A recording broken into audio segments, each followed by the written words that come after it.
Meu nome é Cícero Miranda, sou artista visual, cenógrafo, figurinista e professor. E hoje a gente vai falar um pouco do processo criativo e de como eu utilizo, a expressão em 3D, a confecção de maquetes como projeto para cenários de espetáculos teatrais e musicais.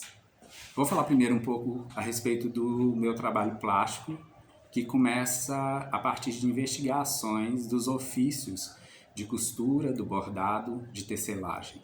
Os primeiros trabalhos foram em 2003, onde eu utilizo o fio de cobre e caixas de leite longa-vida como suporte para os bordados e essas urdiduras. Resolvi mostrar esse trabalho porque eu acredito que desde essa época eu meio que já pensava cenários em miniatura. Quando eu fazia objetos do cotidiano e uma espécie de arquitetura, né, em miniatura. E aí, mais tarde, já em 2013, eu comecei a investigação de espaços maiores através do pensamento e trabalhando a linguagem da instalação artística nas artes visuais. Com um dos principais trabalhos, ele chama Imprecisões, onde eu fiz uma série de construções de tramas de cobre, como se fosse aqueles penduricalhos de cortina, e com eles eu os usei como uma espécie de carimbo, uma matriz para imprimir diversos tecidos, montando a instalação em precisões. E a partir daí eu comecei a pesquisa também em cenário e figurino, após alguns convites para espetáculos de teatro e de musicais. Agora eu vou falar um pouco do processo criativo e de produção do cenário do Luzia, entre o mangue e o mar. Primeiro eu tive contato com a pesquisa da atriz Cristiane e já das primeiras cenas construídas pelo diretor Marcelo do Valle. Todo o processo de cenário começa normalmente por aí. A gente tem que pensar muito em oferecer um espaço para que a atriz e para que a história, a narrativa aconteça. E daí eu fui tendo contato com as primeiras noções, com as primeiras pesquisas do que seria um mangue. E através de imagens da internet eu fiz uma pesquisa de suas estruturas, de como essas árvores, né, e esse ambiente acontece. Então eu pude perceber que existiam 3 tipos de mangue com 3 cores diferentes de árvores, que era o preto, branco e o vermelho. E no nosso caso, né, na região de onde vem toda a pesquisa da Cristiane, o mangue é vermelho. Daí a gente já tinha a primeira cor, né, do que a gente iria fazer. Uma coisa que me impressionou muito também na pesquisa é o artesanato, e que vinha de encontro com a minha pesquisa enquanto artista, né? Que as redes de pescas eram todas construídas através de nós. E todo artesanato construído através de nó, a gente chama de macramê. Macramê tem a ver com essa possibilidade da construção a partir de nós. E daí veio a ideia de construir as estruturas simulando as árvores, né, entrelaçadas e tal, através do macramê. Dessa forma a gente juntava a vegetação, a estrutura da vegetação, com o artesanato das redes construídas através dos nós. Então, a partir dessas pesquisas, eu criei uma maquete onde o fundo é todo, né, da cor da areia, que é, né, o mangue, a junção, né, do mar e da água doce de um rio. Então, a areia, que seria da praia, as folhas impressas no chão e as estruturas, Eu tentei simular as estruturas das árvores.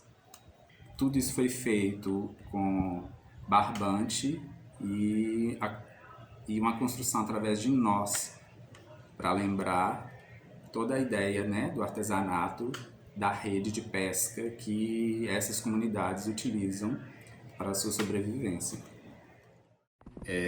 Eu fiz essa caixa preta, né, para poder simular a caixa preta do teatro, onde tudo é anulado, né, onde está preto, porque todas as paredes, os fundos, os tecidos são pintados de preto para que anule e não apareça. Então aqui a gente consegue pensar como vai funcionar isso de forma real, inclusive brincar com luz, sombra,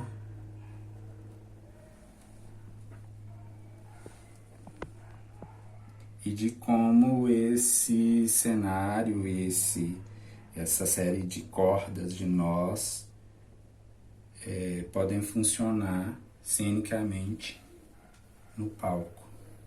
Todo esse processo ajuda muito para quando a gente for fazer em tamanho real o cenário. Para confeccionar, né, e para pensar o conceito de um cenário, de um figurino, eu utilizo as mais diversas referências, tanto de cinema, música, artes visuais. E uma das principais referências, né, para esse trabalho foi o artista Franz Kreichenberg. Ele nasceu na Polônia em 1921. Ele foi escultor, pintor, gravador, fotógrafo. A sua carreira artística se inicia no Brasil em 1948, para onde ele veio para tentar reconstruir sua vida após perder toda a sua família em um campo de concentração na Alemanha. Um dos principais trabalhos que ele constrói se chama A Flor do Mangue, que é uma escultura feita a partir de restos de árvores do manguezal que foi destruído para a construção de casas de um condomínio de luxo. Uma outra referência também foi uma descoberta que a gente fez durante as nossas pesquisas, né, e que vem do campo da biologia, é de conhecer um pouco, né, a respeito de um pássaro que se chama guará. Ele nasce cinza, esbranquiçado, mas durante a sua vida e por alimentar de caranguejos que têm a cor vermelha, as suas penas se tornam vermelhas também.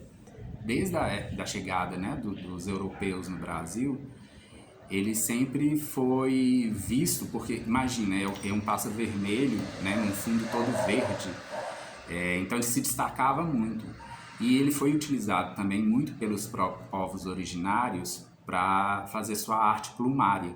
Um dos trabalhos, né, de arte plumária mais exuberantes que tivemos, né, no Brasil era o manto tupinambá, que foi quase todo feito por penas desse pássaro que chama guará. Então, a partir daí, ficou muito evidente para a gente a vontade e a necessidade de trabalhar com esse vermelho, que poderia depois se desdobrar em outros conceitos e outras ideias a partir do olhar do espectador. Eu quero mostrar um pouco também que, com a diferença do material, cada corda, cada construção fica de uma forma. Nesse, os nozinhos eu fui colocando ele de forma de uma espiral. E por essa corda de algodão ser mais firme, ela fica mais limpo, né, a textura. Já esse emaranhado eu fiz com um barbante. E aqui eu testei várias espessuras, várias estruturas do macramê. Esse teste eu fiz também durante o processo do espetáculo, para entender como que o barbante iria funcionar em estruturas maiores. No espetáculo do Luzia, a gente utilizou no cenário real tiras de tecido na construção das estruturas, porque por ser em tamanho maior, essas tiras a gente conseguia essa forma e essa estrutura, a espessura, a densidade dessa estrutura de forma mais rápida. Essa estrutura eu fiz mais para para essa oficina, pensando uma outra forma de árvore maleável também. Escolhi fazer uma composição bem diferente, né? Do Luzia, as estruturas das árvores eram um semicírculo. Aqui eu coloquei ela de forma central. Com essa composição central desse elemento cênico, mudaria totalmente a estrutura do espetáculo, né? Que teria que acontecer ao redor dessa árvore, ou até no meio dela. Deixei essa parte solta justamente que a gente pode pensar de várias formas como que esse elemento cênico e esse cenário pode acontecer. Queria falar um pouco também da cor, a escolha de cor. Se a gente fosse fazer um fundo no espetáculo Luzia, não tinha um fundo, essa estrutura acontece, né, no espaço, e o fundo é preto, né, totalmente preto, que a caixa cênica é preta. Mas fiquei imaginando como que seria diferente a gente utilizando fundos para esse cenário. Notem que a cada cor, a cada papel diferente, de textura diferente, de cor diferente, muda também a relação do elemento cênico, que são as nossas árvores vermelhas.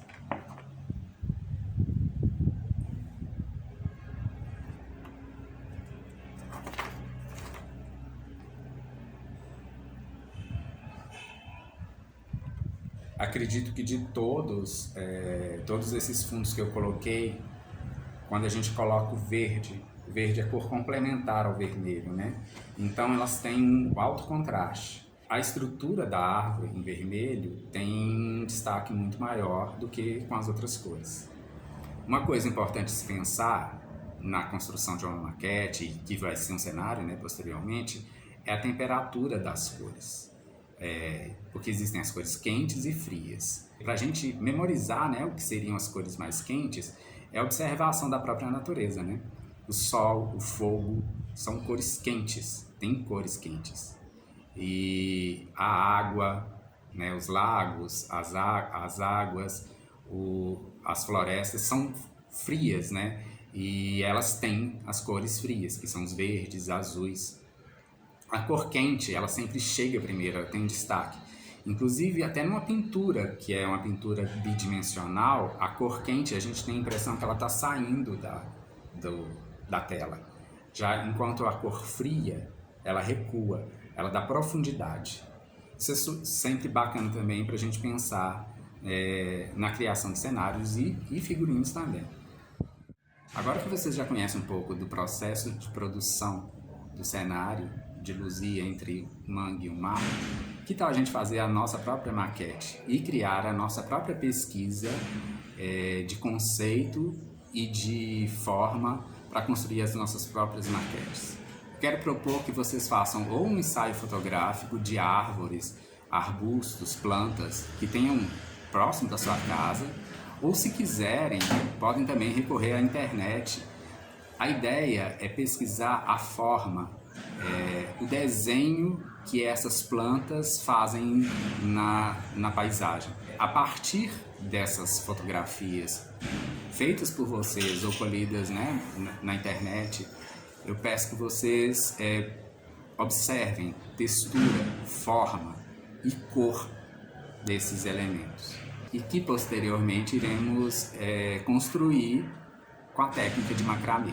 A ideia de vocês mesmos fazerem o ensaio fotográfico, o bacana é que você meio que mapeia seu próprio território, seu próprio entorno serve de referência para esse trabalho.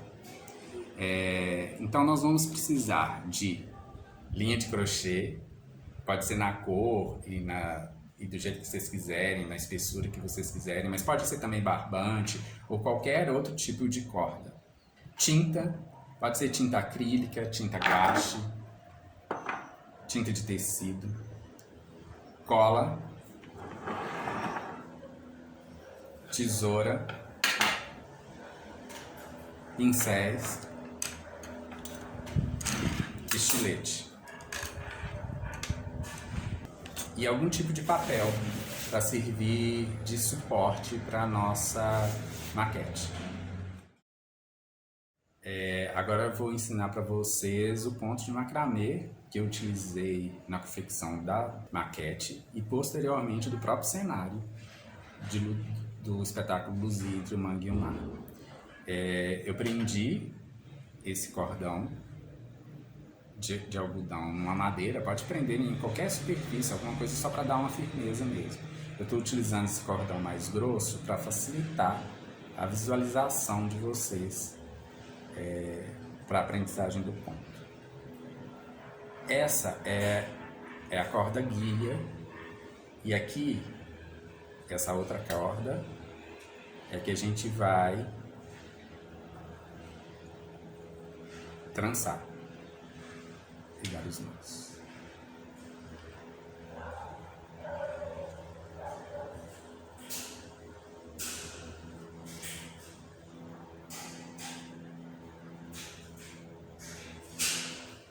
Aí a gente vai passar essa parte por baixo da corda guia, passar por dentro dessa laçada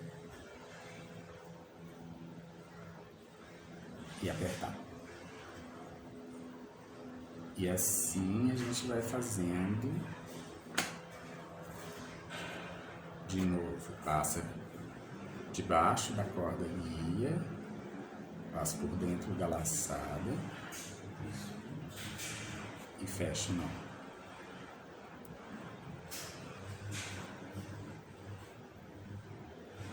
De novo,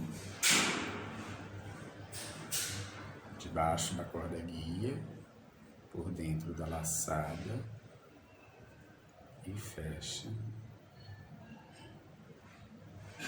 o nó.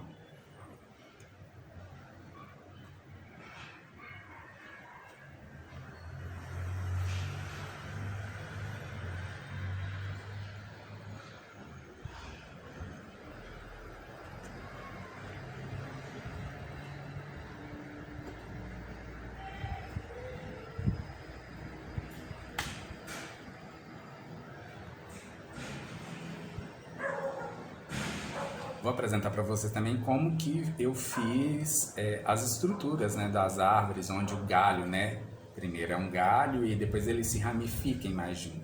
Então nessa corda a gente tem, né, nessa corda guia a gente tem duas peças.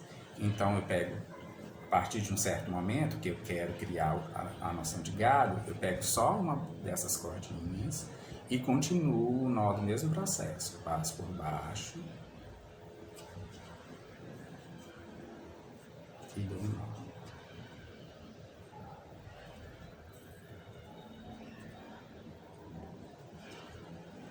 Passo por baixo. Então essa única peça agora vira a guia para o nosso trabalho.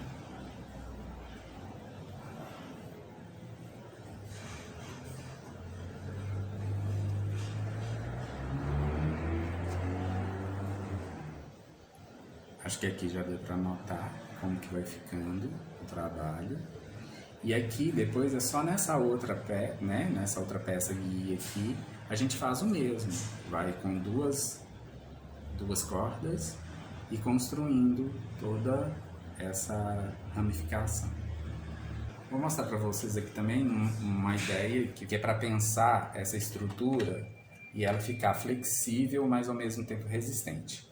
E nesse trabalho eu estou fazendo, então, ou seja, tem várias cordinhas de crochê.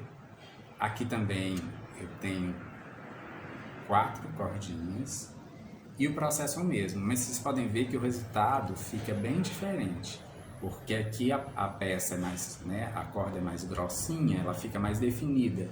Aqui a textura fica totalmente diferente. Coloquei aqui também 2 arames galvanizados mais finos. E por que dessa ideia do arame? É que quando a gente for construir a nossa maquete, ele dá forma e fica. Ele não fica totalmente bambo. Isso pode ser bacana para algum tipo de trabalho, de pensar essa estrutura. Então aqui, da mesma forma, eu vou passar a corda por baixo e puxar. Passar por baixo da guia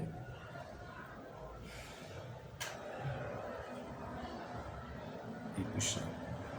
Então a única diferença é que são mais cordinhas de crochê, mais linhas de crochê, né? E que dá essa textura diferente, e a ideia do arame, que essa estrutura a gente vai poder dar a forma que a gente quiser para ela.